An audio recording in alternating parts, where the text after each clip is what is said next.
Buenas tardes a todos, bienvenidos a los seminarios del Laboratorio de Radiología y Fenómenos de Transporte, que está ubicado en la UMIES, en el Laboratorio 7, primer piso, y que tenemos todos los viernes al mediodía.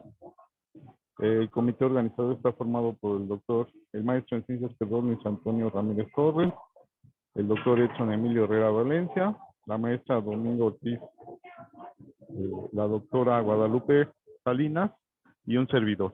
Somos el grupo que estamos laborando en ese laboratorio y tenemos dos líneas de investigación de la carrera de Ingeniería Química, que de hecho son las únicas dos líneas oficiales que hay.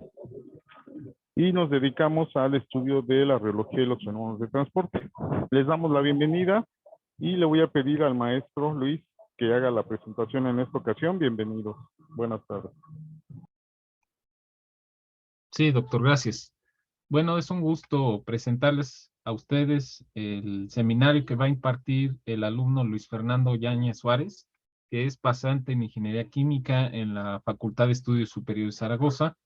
El título de su tesis de licenciatura es Análisis sobre el efecto Fareus-Lindqvist.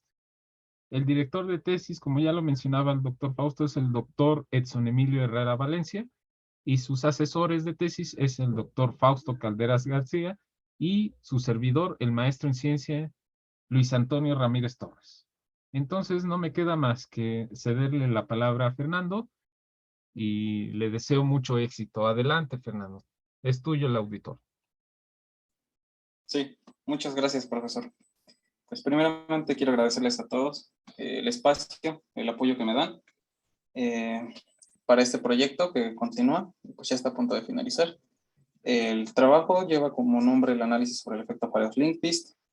Mi nombre es Fernando Yáñez, así que vamos a empezar esta presentación dando a conocer los puntos de nuestro contenido, como son un planteamiento, los antecedentes del problema, una hipótesis, los objetivos, desarrollo del problema, cómo le damos solución a este planteamiento, los resultados y una conclusión.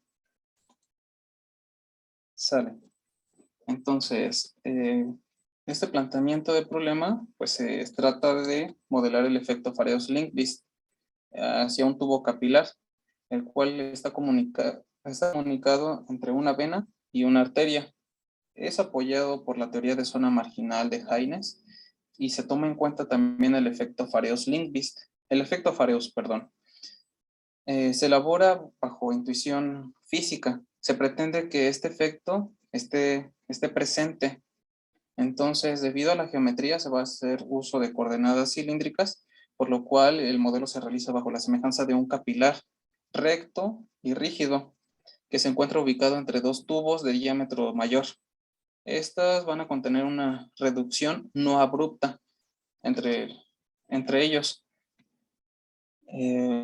Van a ser de sección circular debido a que la mayoría de arterias en el sistema circulatorio sistémico son de esta forma. Ahora, por el capilar va a fluir una tasa de flujo no turbulento a altas velocidades de corte, que para la sangre van a ser superiores a 100 o a 200 segundos a la -1. ¿Esto por qué? Porque nos va a dar el carácter newtoniano a la sangre. Se dice que la sangre a alta deformación se puede comportar como newtoniano.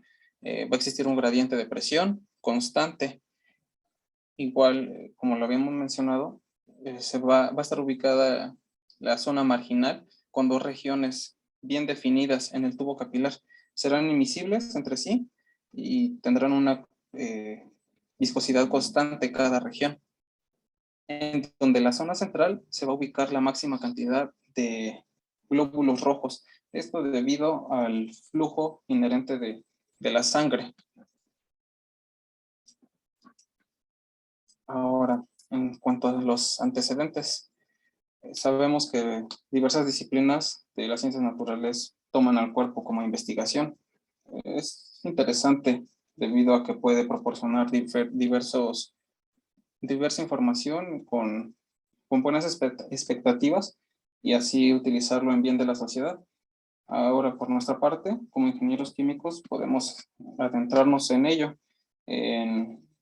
quizás analizando alguna célula, cómo absorbe sus nutrientes por parte de un balance o la transferencia misma de materia con reacciones químicas, o modelarlo, las sangres o la sangre mediante unos tubos, las cuales se pueden tomar como las venas o las arterias.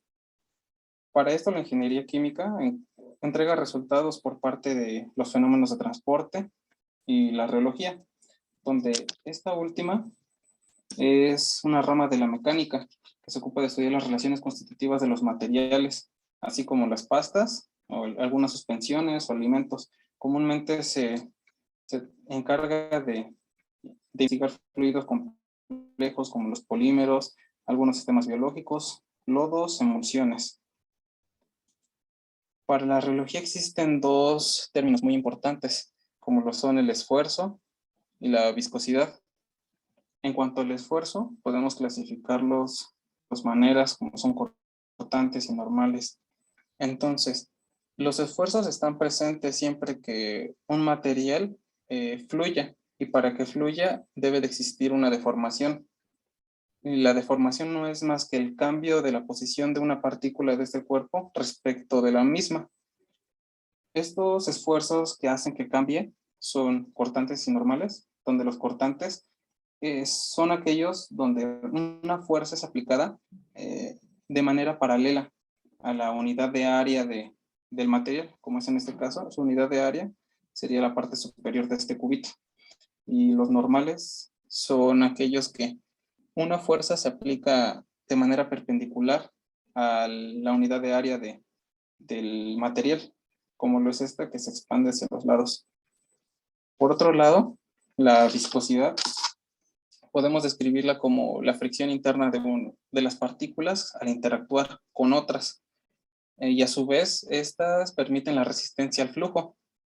De acuerdo a la viscosidad podemos clasificarlas de dos maneras: a los fluidos como newtonianos y no newtonianos,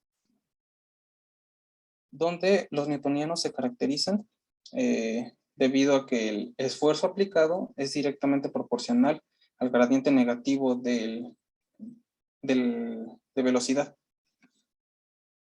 Los no newtonianos no van a obedecer lo anterior, o sea, no van a obedecer la ecuación constitutiva de Newton.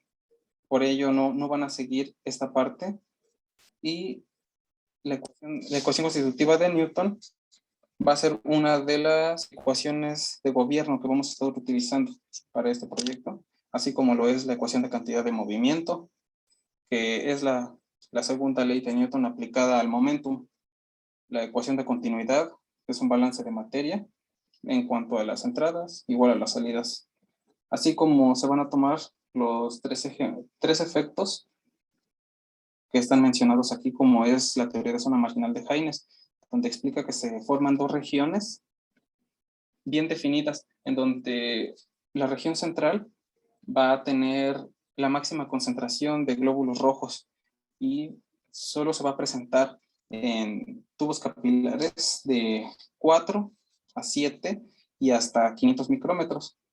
El efecto Fareus también va a estar presente, donde tiene aquí una condición. Se dice que el nivel de hematocrito tiene que ser menor en el tubo que en la descarga. Solo ahí es cuando va a aparecer o va a estar presente el efecto Fareus, y se va a presentar en tubos de 10 a 500 micrómetros. El efecto Fareus-Lindqvist únicamente menciona que la viscosidad aparente va a reducirse en capilares que también se vaya reduciendo su diámetro. Y esto se encuentra en tubos de entre 40 a 505 micrómetros. Se va a encontrar el traslape de estos tres efectos para el trabajo presente, en el cual se va a estar trabajando dentro de un rango, por lo cual se llevará a cabo de la manera experimental en cuanto a los datos, para obtenerlos con nuestra ecuación. Ahora, para conocer un poco sobre los fluidos, vamos a intentar escribir un ejemplo simple. No quiere decir que sea trivial. en el cual vamos a tener dos placas paralelas de longitud infinita. Estas van a estar separadas a una distancia h, las cuales van a contener a un material que se va a tratar como un fluido newtoniano. La placa superior se va a mover a una velocidad v constante, mientras que la inferior va a permanecer en reposo. Para este sistema se va a tomar completamente desarrollado, o sea, un tiempo mayor que 0, por el cual se puede describir un perfil de velocidades bien definido. Las condiciones que vamos a tomar para este ejemplo es que se va a tomar el estado estacionario, o sea, las variables dinámicas no van a variar, como son la velocidad o el gradiente de presión. Se va a tomar un estado permanente de temperatura y de presión, por el cual aquí nuestro flujo va a ser por arrastre. Nuestro fluido va a ser incompresible, o sea, quiere decir que la densidad no va a cambiar. En un lugar va a ser por flujo unidireccional. Entonces las coordenadas rectangulares cartesianas. Al hacer uso de nuestra ecuación de continuidad, vamos a ver cómo algunos términos van a desaparecer, como es el ejemplo de la densidad. Dado que es incompresible, su densidad va a permanecer constante. Y las velocidades en v y en z, como decimos que es unidireccional, solamente se va a mover en el eje de las x. Por ello decimos que en este caso no va a haber velocidades en o en z, por lo cual nada más que sobrevive el término de la velocidad en dirección x. Y como decimos que la densidad es constante, no puede ser 0, entonces aquí lo que en realidad es constante es la velocidad, por ello vale 0 su derivada. Al utilizar la ecuación de cantidad de movimiento igual en la componente x, observamos cómo del lado izquierdo, cómo va a desaparecer todo, se va a volver 0. El primer sumando se va a volver 0 debido a que la velocidad no cambia en el tiempo. Y las otras variables, como la velocidad en y o en z, se van a volver 0 porque dijimos que en lo anterior no hay variación de velocidad. No hay velocidad en esos ejes. Y la velocidad en x, por la ecuación de continuidad, vale 0. No va a haber un gradiente de presión. Y los esfuerzos únicamente van a existir en el eje X y se van a transmitir en Y. La fuerza de gravedad tampoco se toma en cuenta, ya que se puede despreciar debido a que no tiene influencia sobre nuestro sistema. Entonces, con el único término que sobrevive, utilizamos la ecuación cuantitativa de Newton para así solucionar esta ecuación diferencial, y obtenemos un perfil general de velocidades con dos constantes, las cuales vamos a encontrar aplicando condiciones de frontera, diciendo que en el origen no va a existir velocidad, dado que se transmitió en las capas adyacentes. En el origen no hay velocidad. En el momento que se alcanza la altura h, que se está en contacto con la capa superior, se va a tener una velocidad v, que es nuestra segunda condición de frontera. Y si aplicamos estas dos condiciones de frontera a nuestro perfil general de velocidades, vamos a obtener una ecuación como la que está marcada aquí en rojo. Y en este momento podemos llamar gamma punto a la relación de velocidad con la longitud de separación entre estas dos placas. Esto lo podemos llamar como flujo homogéneo o reométrico puro, dado que no depende de las propiedades de nuestro material que tenemos contenido entre las placas. Y es bajo el fundamento que se describen o se intentan hacer todos los reómetros para obtener así unas buenas medidas de viscosidad. Ahora, si cambiamos la geometría de nuestro sistema bajo las mismas condiciones, a diferencia de tener un gradiente de presión, resolvemos de igual manera. Observamos que tenemos una propiedad que es inherente de nuestro material, que es la viscosidad. Este ya no es un flujo reométrico, porque ya depende de estas propiedades, o sea, del material que se tiene. Y por ello es importante conocer las características de nuestro fluido debido a este parámetro. En este caso, como se utiliza la sangre, se va a dar una pequeña información general sobre ello, donde su principal función de la sangre es en transportar nutrientes u hormonas a cada rincón del cuerpo. está constituida entre un 45% de glóbulos rojos o glóbulos blancos y plaquetas. El 50% restante es plasma sanguíneo, que de ese plasma en su mayoría es agua. El lugar donde se transporta es el sistema circulatorio y puede clasificarse en sistema circulatorio periférico y pulmonar. La periférica se encarga de distribuir la sangre a todas las regiones del cuerpo y la pulmonar se encarga de la oxigenación para después enviarla. En cuanto a la fisiología del sistema circulatorio, podemos denotar estos 5 componentes como las venas, que ayudan a transportar de vuelta al corazón la sangre. Las vénulas son de menor tamaño que las venas y están conformadas por un conjunto de capilares. Este es algo importante que notamos. Los capilares son unos vasos sanguíneos diminutos con paredes finas y la función que tienen es el intercambio de algunos nutrientes o líquidos. Las arterias son unas paredes fuertes que transportan la sangre a alta presión, así como las arteriolas. Las arteriolas se encargan de variar el flujo mediante la apertura y el cierre de estas mismas. Dentro de la sangre está esta parte importante del eritrocito, que es una célula de mayor abundancia en la sangre, la cual tiene una vida media de entre 120 a 140 días. La principal función de ella es oxígeno, así como el retiro de desechos como el dióxido de carbono. En su membrana está compuesta por lípidos, proteínas y algunos carbohidratos, a las cuales le entregan esta característica de deformidad y elasticidad. Y en el eritrocito se tiene un 40% de lípidos en la membrana, está constituido principalmente por esto, y en su interior un 50% de proteínas y un restante de 10% de más lípidos. Dentro del eritrocito se tiene la hemoglobina, la cual representa 1/3 de su volumen y contienen componentes no hemoglobínicos como agua, monosubstratos, sales o enzimas que ayudan a mantener la supervivencia de este mismo y darle energía. Bien. Una hipótesis que es la siguiente. Si existe una zona marginal en el capilar, la deformación del glóbulo rojo permite una acumulación en dirección radial, lo que implica el aumento de la velocidad axial en comparación con la zona anular. Además, existe una disminución de la viscosidad relativa aparente. Esto dentro de nuestro capilar. Ahora, en cuanto a los objetivos que también se planteó, de manera general, es desarrollar un modelo matemático para el flujo sanguíneo humano, donde se va a considerar la teoría de zona marginal.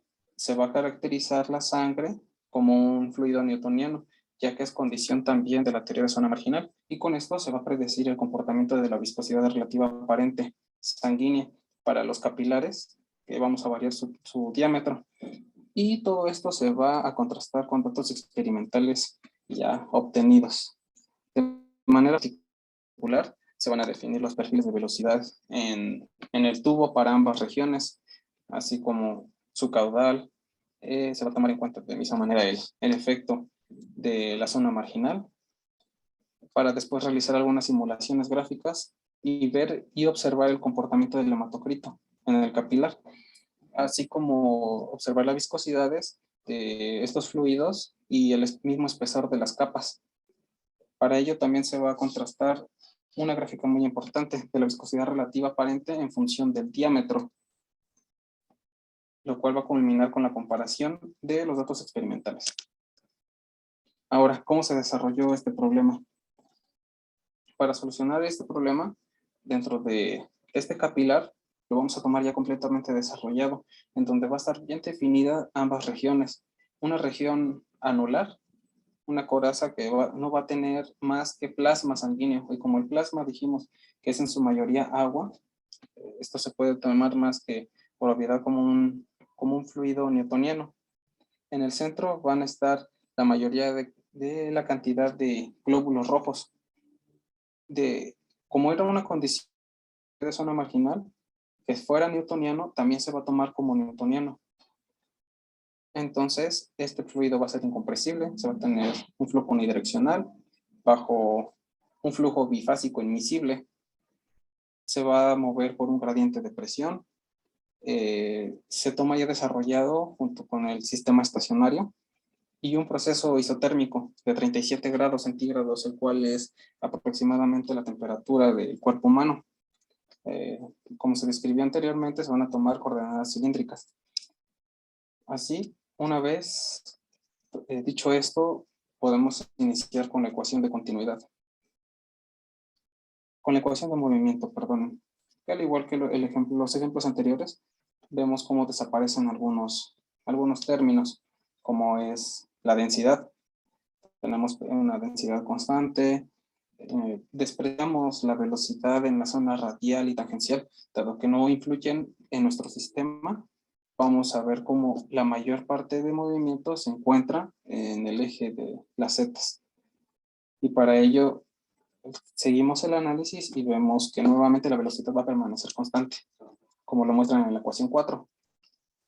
Tomando la ecuación de movimiento, de misma manera observamos cómo el miembro izquierdo se vuelve cero, dado que la velocidad permanece constante, no varía con el tiempo, pues está estacionario. Las velocidades en R y en θ también se desprecian, y la velocidad en Z se va por la ecuación de continuidad. Los esfuerzos, de igual manera, como el término gravitacional, se desprecian de misma manera, por lo cual, con la ecuación 7, llegamos a esta. Se reduce esta ecuación como la número 7, y una vez que resolvemos mediante una condición de frontera, la cual se caracteriza comúnmente a un tubo capilar, llegamos a la ecuación número 10. Esta es la manera general de cómo se caracteriza un tubo. Entonces, de aquí vamos a partir, dado que tenemos un flujo bifásico, a establecer condiciones de frontera, tanto para la zona central como para la zona anular. La ecuación 10 va a tomar la forma 11 y 12, respectivamente para cada zona. La primera condición de frontera nos dice que en el origen la velocidad va a ser máxima, o sea, va a ser finita. La condición de frontera número 2 y 3, por conservación de movimiento, nos dice que en la interfase, tanto los esfuerzos como la velocidad van a ser los mismos. Y tenemos la condición de frontera número 4, que nos dice que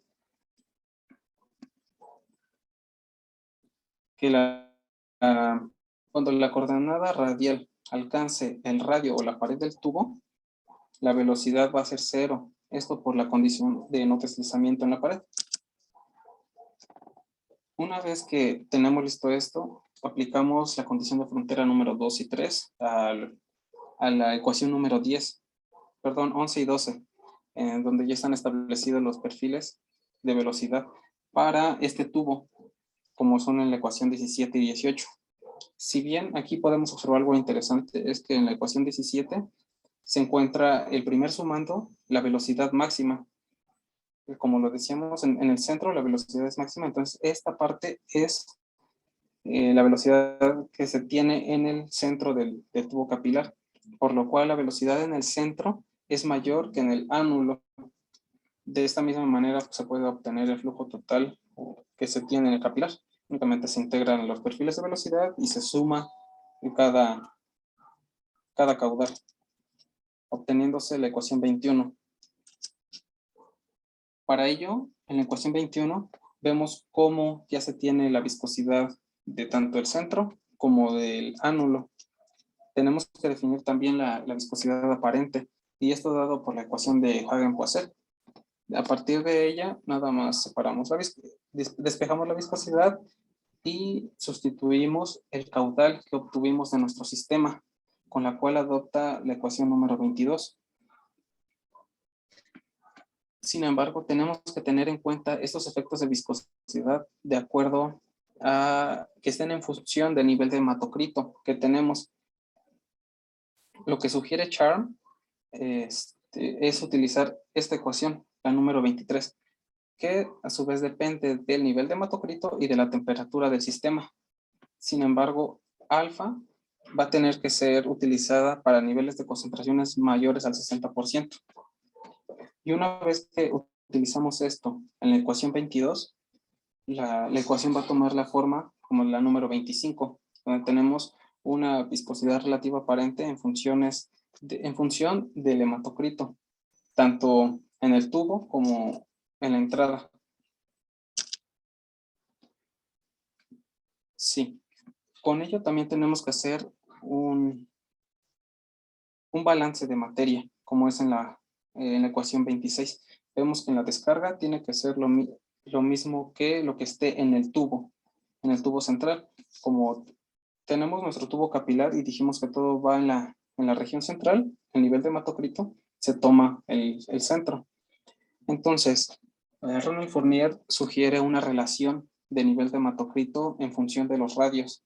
Por ello se utiliza la ecuación 27, que si utilizamos la ecuación 27 y 26, podemos llegar a la ecuación número 29, en donde mismo ya se encuentra el caudal de nuestro sistema, junto con el caudal donde se encuentra todo el nivel de hematocrito en el tubo.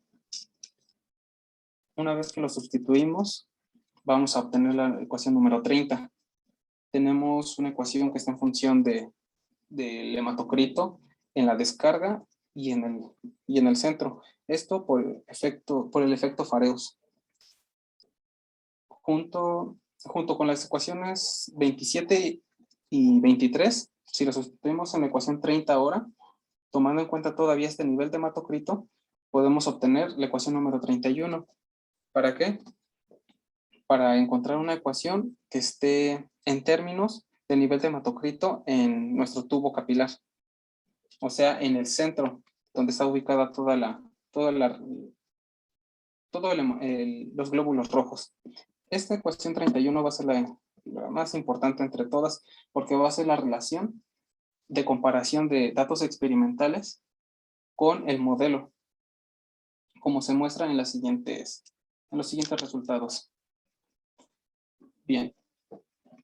La condición que se establece es un 40% de nivel de hematocrito en la descarga. En este gráfico utilizamos la ecuación anterior descrita junto con alfa, que fue la condición de nivel de hematocrito en el centro. Así obtenemos este gráfico a dos temperaturas diferentes, 20 y 37 grados, donde 20 es los datos experimentales y 37 los datos obtenidos a partir de esta ecuación, de esta función. Entonces vemos que a partir de aproximadamente el 37% del nivel de hematocrito en el tubo empieza a converger la ecuación junto con los datos experimentales, para así obtener un siguiente gráfico, el cual compara la viscosidad que se encuentra en el tubo capilar de las dos regiones que se establecieron por la teoría de zona marginal. Vemos cómo puede ser susceptible la viscosidad a la temperatura. Por ello es que a 37 grados se desplaza hacia la parte inferior esta curva. Entonces confirmamos que sí, que la viscosidad es muy sensible a la temperatura. Por ello es que se ve una discrepancia de esta manera. Ahora, en cuanto a la relación de radios de las capas espesoras de estas dos zonas establecidas, observamos una mayor convergencia. Casi es imperceptible la línea azul de 20 grados centígrados con la de 37. Entonces, esto se aproxima bastante a los datos experimentales. Nuevamente observamos otro factor importante como la viscosidad aparente relativa, y vemos nuevamente cómo discrepa un tanto en cuanto a las temperaturas. Nuevamente podremos posiblemente asociarlas al cambio de temperatura una de otra.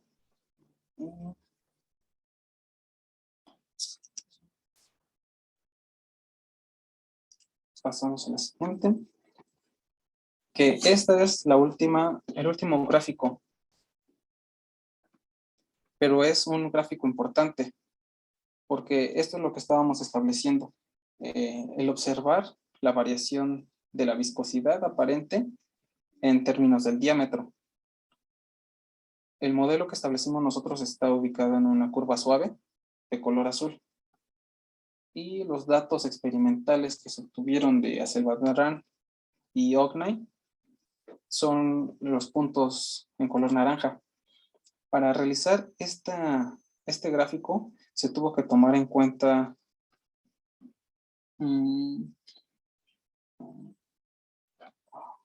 esta ecuación en color rojo. Es una...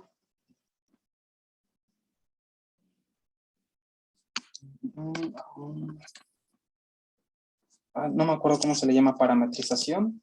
No recuerdo cómo se le llama esta parte. Entonces, ¿por qué se toma esto? Porque para la sangre se encuentra ya tomado el efecto Fareus, en el cual describe cómo la descarga, la relación de descarga y la relación de nivel de hematocrito en el tubo tiene que tomarse de esta manera, donde ya se tomaron datos experimentales y se sabe que esta ecuación funciona bien. Por ello se adapta al modelo que obtuvimos y así se obtiene esta curva.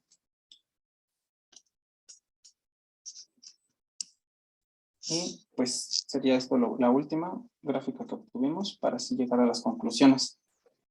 Dado que en nuestras gráficas nosotros podemos observar que el efecto Fareus parece estar presente en capilares menores de 400 micrómetros. En esta teoría de zona marginal tiene una desviación de aproximadamente del 4.6 y hasta el 15.1 y no se utiliza ningún parámetro de ajuste. ¿Cómo se podría mejorar este modelo? Quizás tomando en cuenta que la ecuación de Poiseuille cambia también en microvasos. Entonces, por ello va a cambiar la viscosidad. Y lo último, que se puede tomar en cuenta una resistencia al flujo sanguíneo en vasos, dado que hay veces que depende la viscosidad del radio del tubo. Y pues así se termina esta presentación. Bueno, muchas gracias. Gracias. Fernando, por tu presentación. Gracias Pues de a una ustedes, vez por favor. te felicito porque ha mejorado mucho desde la vez anterior. Y vamos a pasar a la sección de preguntas.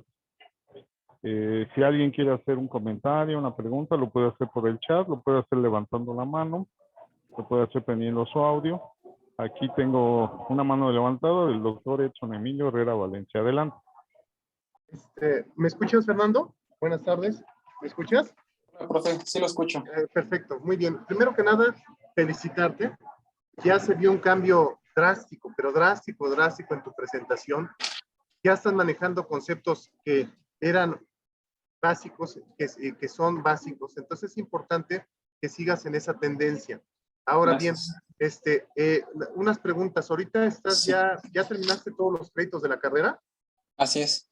Ok, bueno, muy bien. Entonces, mi recomendación no académica, o sea, en el sentido de tu trabajo es que Sí. ya registres la tesis, ¿ok? Ah, muy bien. Sí, ok, ya es necesario que la registres ya directamente. También es importante recordarte que este proyecto lo está dirigiendo el doctor Fausto Calderas García, que es importante, es director de tesis y asesores, el maestro en ciencias doctorante Luis Antonio y un servidor. Es importante para que ya empieces a hacer el papeleo, ¿ok? Sí. ¿Qué veo? Veo un excelente trabajo. Veo digamos, un manejo ya de los conceptos bastante adecuado. El único comentario que yo te podría hacer referente a tu trabajo es que a mí sí me quedó, digamos, como algo que es importante. Extender este trabajo a la parte de fluidos no newtonianos. Fluidos no newtonianos. Entonces, mi pregunta es, ¿dónde encajarías esto que has hecho, que has entendido, en un fluido no newtoniano?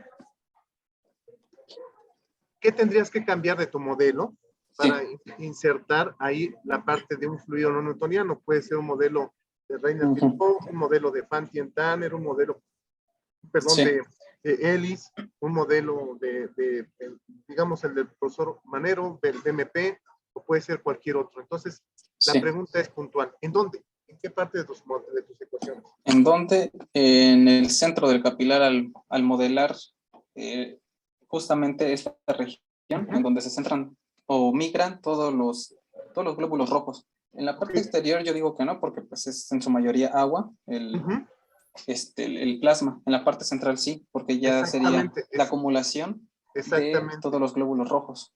Exactamente. A ver, vamos a ver tus ecuaciones, por favor, rápidamente. Claro. Las ecuaciones, digamos, principales, donde estás, no sé si las puedas cambiar. Ajá, ok. Ajá, ahí podría ser, no, esa no, ok. Esa está bien. Ok, entonces, Sí. ajá, ok. A ver, la que sigue, por favor, la 19. La 19, la que sigue, ajá. Ahí, ok. Fíjate bien, vete a la de arriba, Esa ecuación es completamente general. Fíjate en la zona central y en la zona anular. No dependen del fluido. Esa es una de las ventajas que tiene este modelo. Digamos que el esfuerzo es independiente del fluido. Simplemente depende de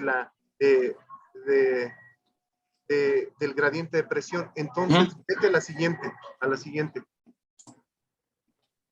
Ahí es donde vas a cambiar todo. Ahí, en esta parte, la ecuación del flujo de Poiseuille. Porque el flujo de Poiseuille va a depender de la ecuación constitutiva que estés trabajando. Ahí ese perfil va a cambiar. Así el 18, el 18 quizás sea lo mismo, porque es un fluido newtoniano. Pero básicamente la ecuación 17 y 20 forzosamente cambian. Cambian, ¿ok?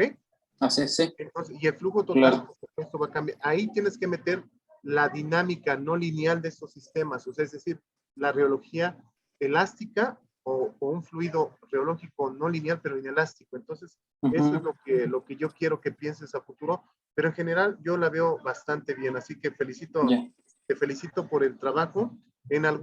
Solo en algunas diapositivas vi mucho texto, hay que revisar algunas, no todas, algunas, pero en general estoy muy contento con tu trabajo y yo sí te pido que ya lo más pronto posible hagas la carátula, o sea, hoy, se la mandes al profesor Fausto para que la firmemos, si él está de acuerdo, el profesor Luis, y por favor empieza ya a escribir el documento, o sea, ya lo debes de tener listo y registra la tesis lo más pronto posible. Eso sería mi comentario. Muchas gracias. Perfecto.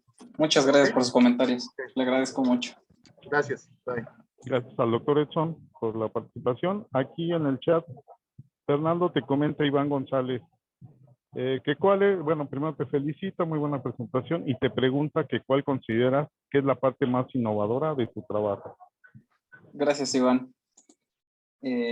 La parte innovadora, pues sería ya después de muchos años encontrar una ecuación que definitivamente describa y modele o se acerque a los datos experimentales que se obtuvieron. Entonces, ¿cuál es la parte importante o innovadora? Esta parte, la ecuación 31. Vemos cómo se puede, a partir de ello, tomar niveles de concentración, tanto en el tubo como en la descarga, porque toma en cuenta así también los tres efectos a la vez. El efecto de Fareus-Lindqvist y la teoría de zona marginal, junto con un término alfa que también se caracteriza por la temperatura. Yo creo que sería lo importante, dado que la relación es muy... no divergen demasiado los datos, sería la parte interesante que se puede modelar. Ok, para que quede claro, innovador en el sentido de investigación quiere decir que nunca antes se había reportado, por ejemplo, esta ecuación, que no la tomaste de ningún artículo, que la desarrollaste tú. ¿Esto es así?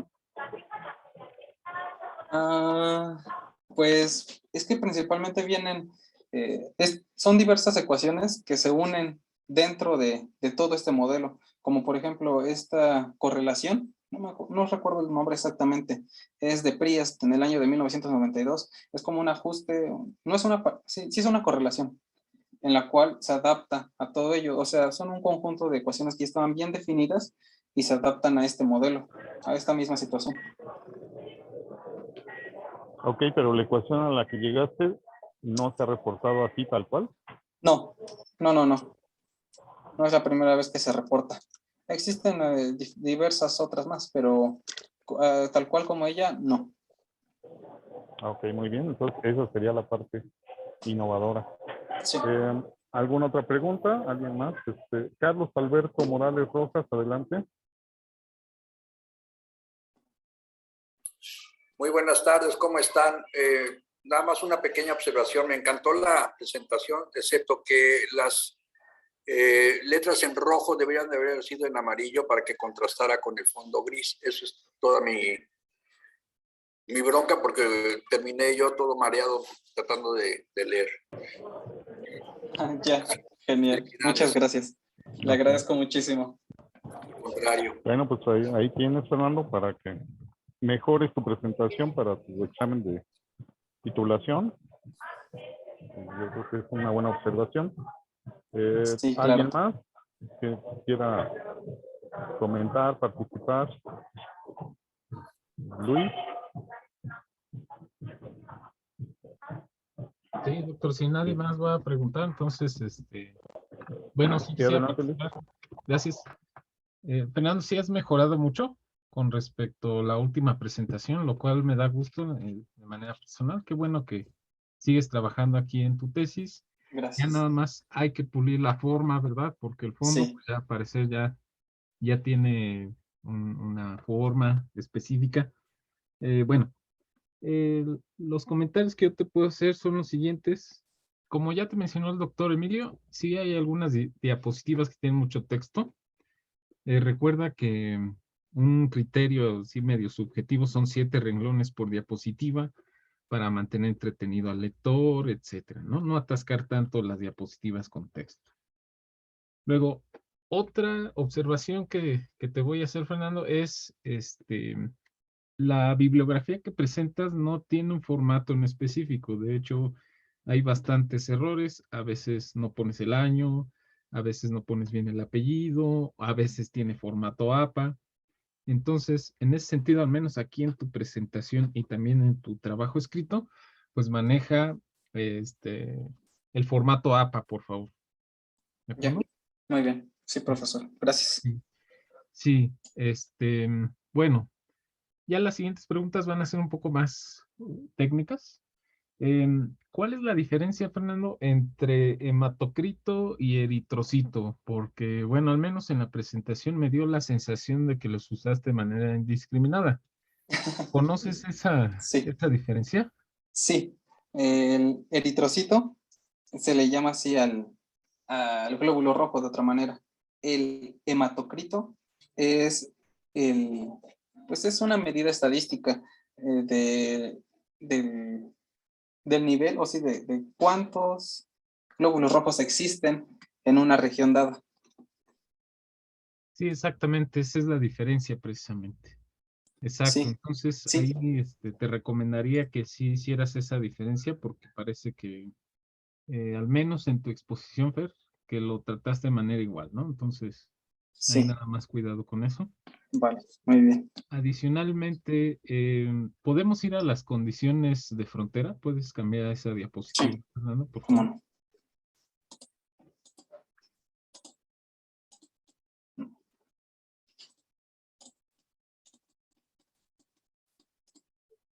Listo. Ahí está, muy bien. En la condición de frontera, en R igual a R', Ujú, mira, ahí tu perfil de velocidades dice que en la zona marginal y bueno, la zona donde está el plasma y las células rojas, dice que ujú. la velocidad es la misma. Sí. ¿A cómo se le llama esa condición de frontera? Se dice que es una, una condición de por continuidad de movimiento, no recuerdo. Oh, sí, sí, Conservación, por conservación de movimiento. ok. De hecho, es igual a la que sigue, al donde R minúscula es igual a R mayúscula, la Ajá, velocidad es igual a cero. sí, Es la condición de no deslizamiento, ¿verdad? sí, así es. Ahora, ¿crees que sea realista esa aproximación de que la condición de no deslizamiento se da entre líquidos? ¿Sí No. por qué o no por qué? No, dado que, como lo mencioné, una región lleva una velocidad mayor que la otra, tiene que haber un efecto en la interfase. Entonces, no creo que sea la misma velocidad. Esto, como yo lo mencionaba, se toma por intuición física. Entonces, se toma en cuenta esta condición de continuidad y se supone y se toma así para desarrollar el modelo. Sí, exacto. Te podrías defender de esa manera que es una primera aproximación, ¿verdad? Sí, sí, sí. Eso lo podrías mencionar, o sea, lo que estás haciendo es una primera aproximación. Tratas de obtener una ecuación analítica y de hecho aún así no la obtuviste. Tienes una ecuación no lineal en función de la concentración del eritrocito, ¿verdad? Sí.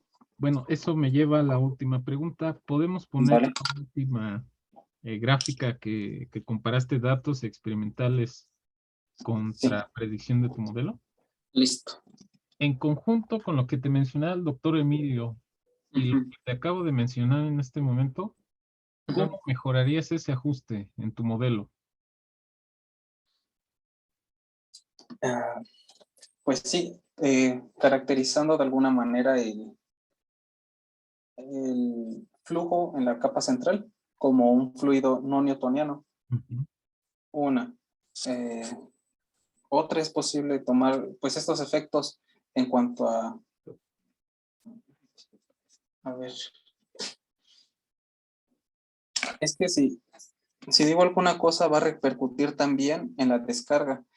¿Por qué? Porque se supone que esto ya está establecido de una manera que se cumpla también el efecto Fareus, donde la descarga tiene que ser mayor a la concentración de hematocrito en el tubo.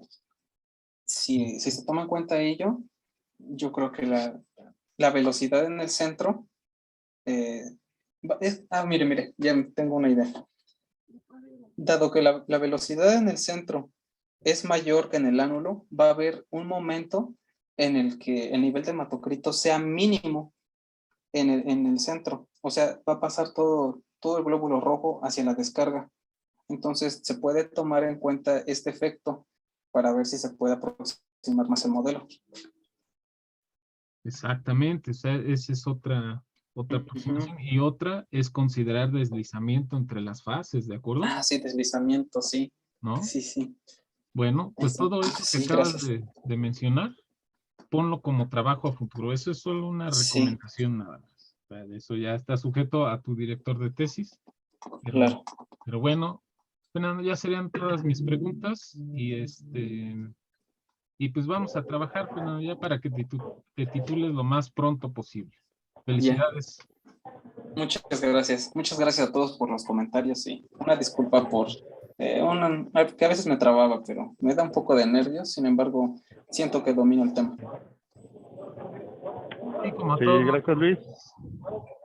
Aquí nuevamente Carlos Alberto Morales Rojas, levanta la mano, adelante. Sí. No te disculpes, mi estimado. ¿Sí? Así se empieza.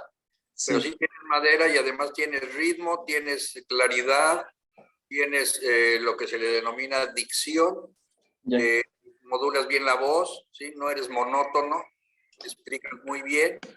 Entonces, nada más afina esos detalles. Y por último, se me ocurre, salvo la mejor opinión de los doctores, que pudieras tú hacer un approach o una preparación con la capa, con el concepto de la capa límite o su capa laminar. ¿Sale? Dale una vuelta por ahí. Ya. ¿Vale? Muy bien. Felicidades, gracias. Le agradezco mucho. Muchas gracias. Sí, Fernando, este problema que te planteaste es similar al de la capa límite, si lo analizas. Sí, quizá la diferencia va a estar en el espesor, o sea, a la dimensión de que tendría el espesor de la capa límite, pero sería cuestión de analizarlo.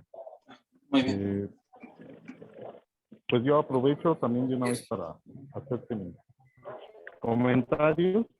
Mira, si pones tu esquema, tu diagrama que pusiste al principio, donde se ve el efecto Fareus. ¿Este? Sí, puede ser ese. Fíjate que en ese esquema que pusiste no nada más se da el efecto Fareus, sino también se puede dar el efecto Bernoulli. Así ¿Tú es. te acuerdas cuál es ese efecto? El efecto Bernoulli. Ajá, que tienes un fluido con una velocidad, Ajá, tienes una diferencia de presión. ¿Qué ajá, recuerdo pasaría la en esa ecuación. contracción con la velocidad y con la presión? ¿Qué pasaría en esa contracción? La velocidad y la contracción. Y la presión. Ajá, recordábamos que donde existe mayor presión hay una menor velocidad. Y donde hay mayor velocidad, la presión es reducida. Entonces, no sé si eso se pueda asemejar ya en las reducciones, por eso se toman no abruptas, para que posiblemente no haya tanto ese efecto Bernoulli. Ajá, pero fíjate, si a la entrada y a la salida tienes la misma velocidad de tu sistema, ¿qué le pasa a la velocidad? Bueno, vamos a suponer que hay una diferencia de presión para, para que haya un flujo, ¿no? Hacia la derecha. Sí. ¿Qué va a pasar con la velocidad en esa contracción? Se reduce el diámetro, entonces se aumenta la velocidad. ¿Y qué le pasa a la presión? Si aumenta la velocidad, disminuye la presión. Bueno, ¿sí crees tú que pasa eso? Eso es lo que nos dice Bernoulli. O sea, si imagínate la gente cuando trata de entrar al metro, digamos, a grandes rasgos, ¿aumentará la presión o disminuirá? Tendría que aumentar la presión. Ajá, ¿no? Sí. Bueno. Claro. Otra, cuando pusiste el esquema de flujo cortante simple, te felicito porque lo describiste muy bien. Y sí, efectivamente, ese es el verdadero flujo geométrico y todos los geómetros tratan de aproximarse a ese caso. Sí, muchas gracias. Pues vamos a verlo. Donde tiene las dos capas. Ahí. Ahí mencionaste un parámetro que es la gama punto. Sí. Que es la rapidez de deformación cortante. Y yo te preguntaría, de esos parámetros que obtienes en ese flujo, ¿cómo se calcula la viscosidad del fluido? Si ya tienes la gama punto, ¿qué otro parámetro te falta para calcular la viscosidad del fluido? A ver, tenemos la gama punto.